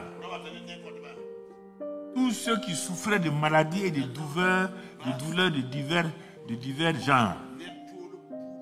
Des démoniaques, des lunatiques, des paralytiques, et il les guérissait. Arrêtons-nous là. Un monsieur 30 ans. Seigneur, aide-nous. 30 ans. Personne ne l'a jamais vu. Chasser un démon. Guérir un malade. Personne. On l'a vu seulement à sa caisse. Une caisse.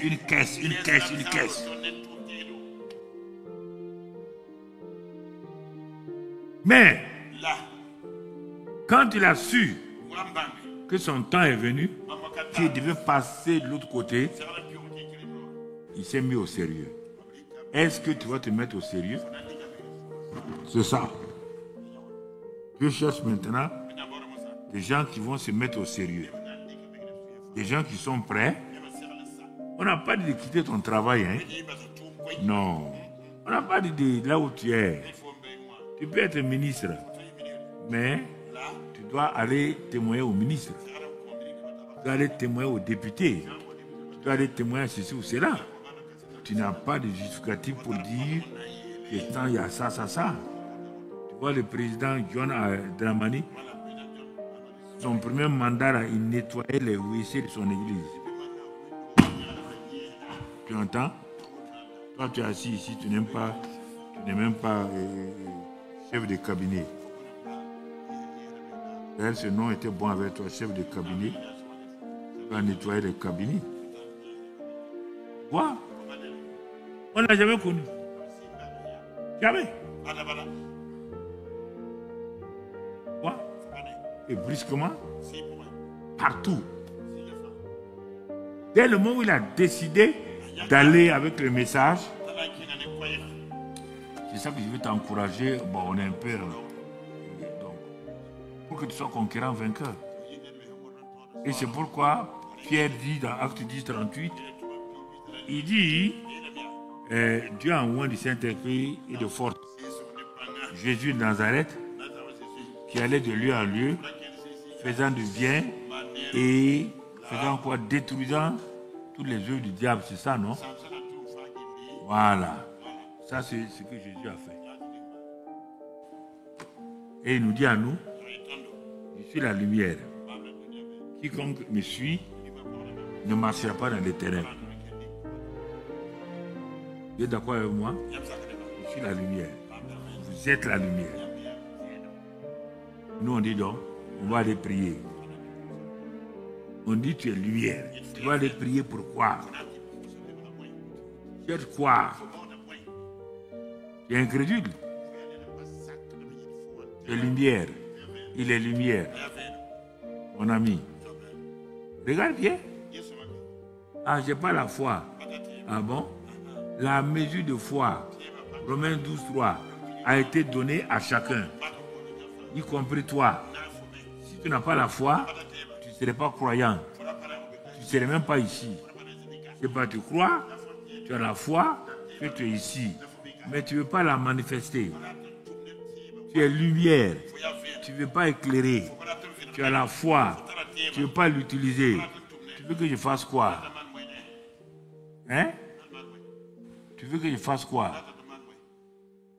Il appelle 12 disciples. Il les envoie pour chasser les démons. Ils s'en vont, ils reviennent.